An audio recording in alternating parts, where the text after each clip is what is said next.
UFC 299 just wrapped up. I'm here to recap it and matchmake. Sean O'Malley versus Marlon Vera 2. What a freaking masterclass. That's got to be like in the top 5 of strike performances all time, up there with like Holloway and Cater, Volk versus Max 3, Silva versus Griffin, because O'Malley, man, it's like he couldn't miss, man. In the first round, landing great jabs, body kicks, teeps, landing great freaking knees. And in round 2, he dropped Vera to a knee. He landed that incredible knee. Can we just say Marlon Vera probably has a top 5 chin of all time, because any other bantamweight would have been knocked out 3 times in that fight.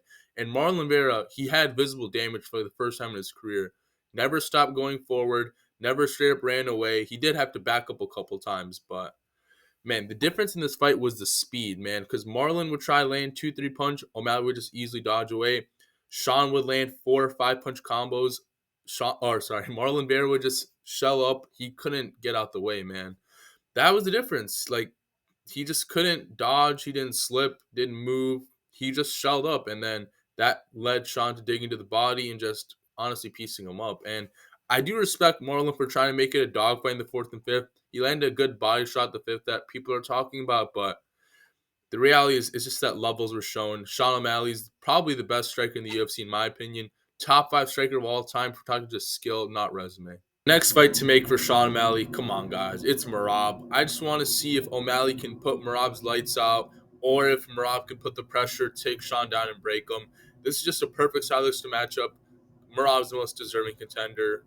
They already said, Dana White already said Sean O'Malley's not going to fight Ilya Poirier, so throw that out the window. And yeah, let's just see this fight next. I think Marlon Vera's next fight should be against Peter Yan. This will be a fun striking matchup, both top 5 fighters. And if Marlon Vera can beat Peter Yan in a striking matchup, that means he's still in there. I mean, will he get a trilogy with Sean? Maybe, but he's going to have to probably win 2 or 3 more fights, including Peter Yan. And if Peter Yan can just absolutely school Marlon Vera, he can still get a rematch with Sean O'Malley. He arguably won that fight. So let's get this fight made. Dustin Poirier versus Benoit Saint-Denis. What a KO win for the Diamond, man. Benoit Saint-Denis was putting that pressure on him. He was doing really good in round 1, landing shots to the body, elbows, just putting the pressure on Dustin. But he even took him down several times. But this is what shocked me. Dustin just looked great on the ground, as in he got back to his feet. Anytime Benoit tried threatening with the choke, Dustin would tuck his chin, fight the hands, get back.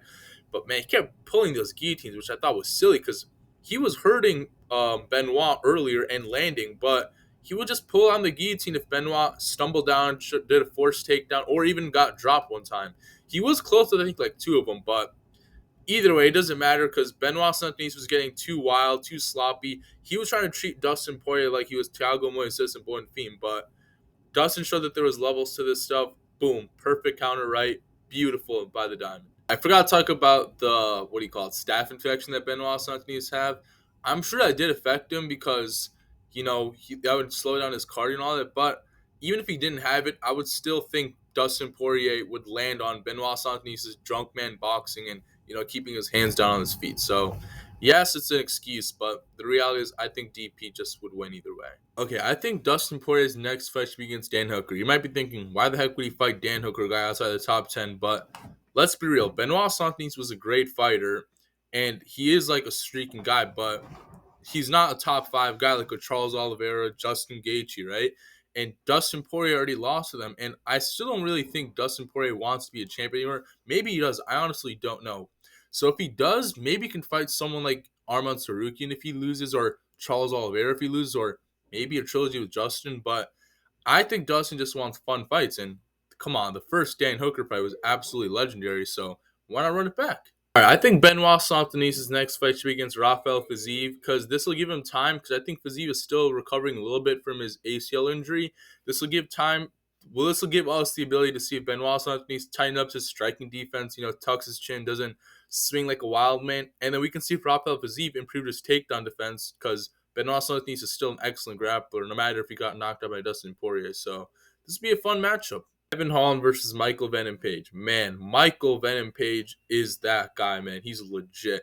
The reality is that Kevin Holland, he's a pretty good striker, but he's never fought someone like Michael Venom Page, even someone like Wonder Boy.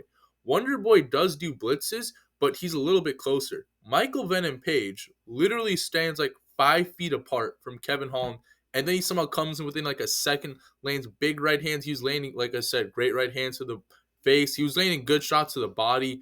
And even then, when Kevin Holland caught Michael Venom Page slipping, he landed some good ground and pound. And the reason I picked Kevin Holland is because I thought he would out grapple him. When Kevin Holland held Michael Venom Page against the fence or even took him down, Michael would dig an underhook and circle away. He would not just be complacent staying on the ground. So I'm very impressed with Michael Venom Page. He's the real deal. Do I have to say anything? Michael Venom Page versus Wonder Boy. This would just be like a karate point match. See who's the better karate fighter. Yeah, I don't have to say anything else. I think Kevin Holland's fight should be Randy Rude Boy Brown. I mean, Kevin Holland just lost to Michael Venom Page. He's like, I believe, number 13, so he's barely in the rankings. Randy Rude Boy Brown's coming off 2 wins versus Wellington Turman, and then, oh shit, I forgot the other dude's name. It was some Russian dude. And I think he should get a chance at a ranked opponent, so this would be a fun strike matchup, so why not make it? Gilbert Burns versus Jack Della Maddalena. Jack Della is a top 5 boxer in the UFC, man. His combinations were just so good, constantly digging into Gilbert's body, landing good hooks, but Gilbert was actually landing some good one shots. He landed a big overhand right. He landed a great elbow. The reality is, though, Gilbert was just taking Jack Della down. He hit him with cradles, which I think are pretty underutilized in MMA to control him, and in the third round, Gilbert was around a minute and a half away from winning. He was controlling him. But then Jack Della Maddalena, he has great resolve. He just got up, hustled up, and then Gilbert, man, he made it was a dumb decision to try to immediately shoot back. Jack Della, boom, big knee, he didn't knock him out cold, but he was basically out. People are saying it was a terrible stoppage. I don't think it was a completely terrible stoppage because I think Dan Miragliotta didn't want to prematurely stop it, but yeah, it was a little questionable. Jack Della's next fight should be Shavkat Rakhmonov. He's a true BMF for calling him out when no one wants to fight him.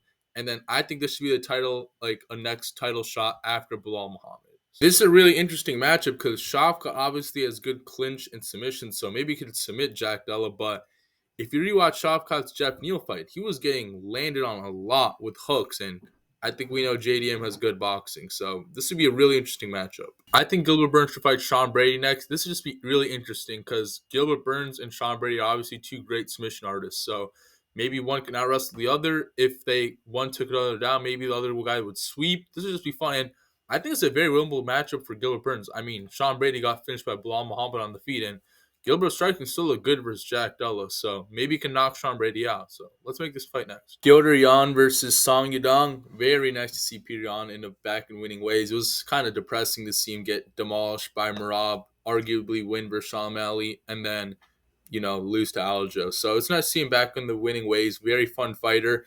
Man, Song Yadong, though, he's still legit. His hands are so quick, and in the first round, he was controlling Petr Yan, but rounds 2 and 3, Petr took over.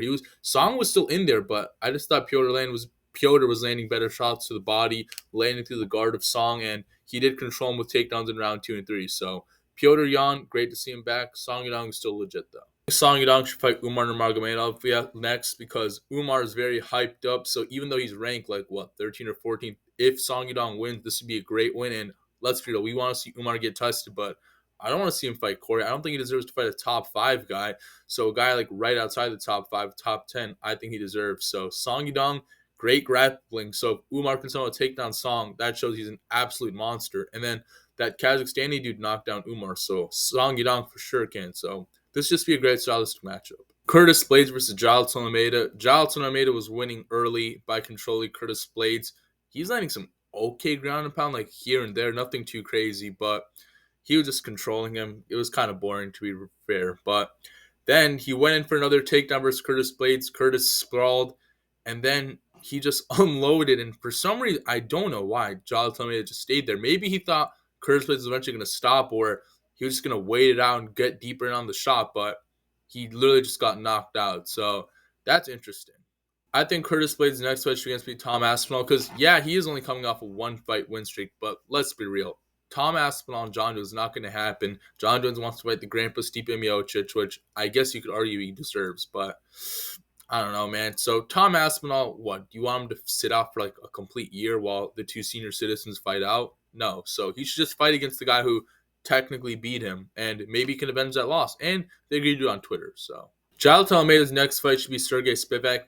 maybe Jailton Almeida can just ragdoll Sergey Spivak like he was doing to Curtis Blaydes, like he's been doing to these other heavyweights. But I got a feeling Sergey Spivak is too big, and he's very good at grappling himself, so he can stuff the takedowns in.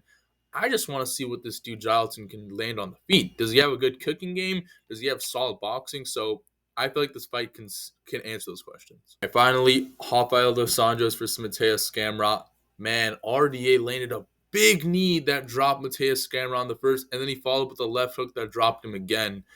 But it was just a boring ass fight, man. RDA was landing some okay shots on the feet, but dude, he's 39 years old. He's been fighting for like 20 years. He's just slow and old now, the reality. And then Mateus Gamrot, he's just quicker. He's landing some good jabs, but he either just held him against the fence or he laid on him. Mateus Gamrot's incredibly boring. He doesn't throw ground and pound. He doesn't really threaten with submissions against higher level competition. So, I mean, that's really it. I say give Mateus Gamrot the loser of Arman Tsarukyan and Charles Oliveira. I don't think we should reward him with someone like Augustin Gaethje after that really boring and dull performance. But the reality is he's a top 5, top 6 guy in the lightweight division, which is very impressive. And I still think he deserves a higher rank of competition. So the loser, rematch with Arman. I thought Arman won. And then if he matches up with Oliveira, that would just be like kind of an interesting grappling matchup. I wouldn't mind seeing RDA retire because, man, he just looks slow as hell out there versus Mateus Gamrot. But if he wants to keep fighting, I say give him Drew Dober. It's a very winnable fight for both guys. Drew Dober could catch RDA and knock him out. RDA could for sure out-wrestle Drew Dober, so why not? That was my recap and matchmaking of UFC 299. What do you guys think of the card? And do you guys have any different matches that you like to see? Thank you for watching. Please like and subscribe.